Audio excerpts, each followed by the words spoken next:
एक छोटे से गांव पालीपुर में 13 साल की लड़की गायत्री अपने माता पिता और छोटे भाई के साथ रहती थी।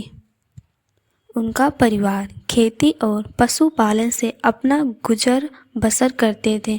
गायत्री बचपन से ही पढ़ाई में तेज थी, लेकिन गांव में एक ही सरकारी स्कूल था जो सिर्फ 8वीं तक था। उसके पिता चाहते थे कि गायत्री घर के काम में हाथ बटाए, लेकिन उसकी माँ को विश्वास था कि गायत्री पढ़ाई में अच्छी है। गायत्री के पढ़ाई से ही उनका भविष्य उज्जवल हो सकता है। गायत्री को किताबें पढ़ना और नए विचारों पर सोचने का बहुत शौक था। वह अक्सर अपने छोटे भाई को पढ़ाई में मदद करती और कहानियाँ सुनाती। गायत्री की गांव में बारिश न होने के कारण फसल खराब हो गई। परिवार को आर्थिक तंगी का सामना करना पड़ा। इस बीच गायत्री की स्कूल की पढ़ाई पूरी हो चुकी थी और अब आगे की पढ़ाई के लिए शहर जाना था, लेकिन पैसे की कमी के कारण उसके पिता ने पढ़ाई के लिए मना कर दिए। गायत्री उदास हो गई, लेकिन उसने हार नहीं मानी। उसने अपनी माँ से बात की और माँ ने सुझाव दिया कि वह गांव के बड़े बुजुर्गों से मदद मांगे।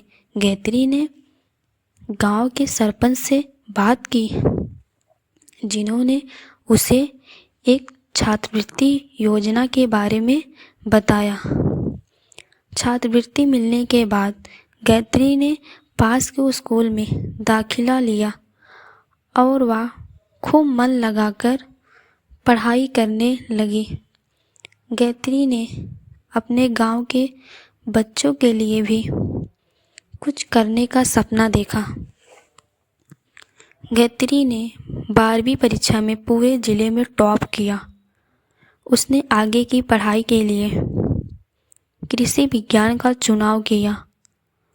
वह चाहती थी कि गांव के किसान आधुनिक तरीके से खेती करें ताकि उनके आर्थिक स्थिति सुधर सके। गायत्री पढ़ाई पूरी करने के बाद गांव लौटकर किसानों के साथ काम करना शुरू किया। उसने खेती में नई तकनीकों का इस्तेमाल करना सिखाया।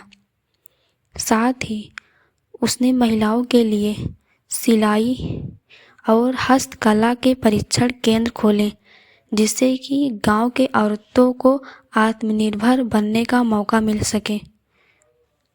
गायत्री का सपना धीरे धीरे साकार हो रहा था। उसका गांव अब पूरे ज़िले में अपनी उन्नति और विकासशील गतिविधियों के लिए प्रसिद्ध हो गया।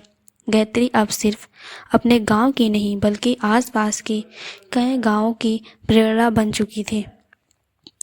यह कहानी हमें यह सिखाती है कि हमें कठिनाइयों से घबराना नहीं चाहिए। हर चुनौती के पीछे एक नया मौका छिपा होता है।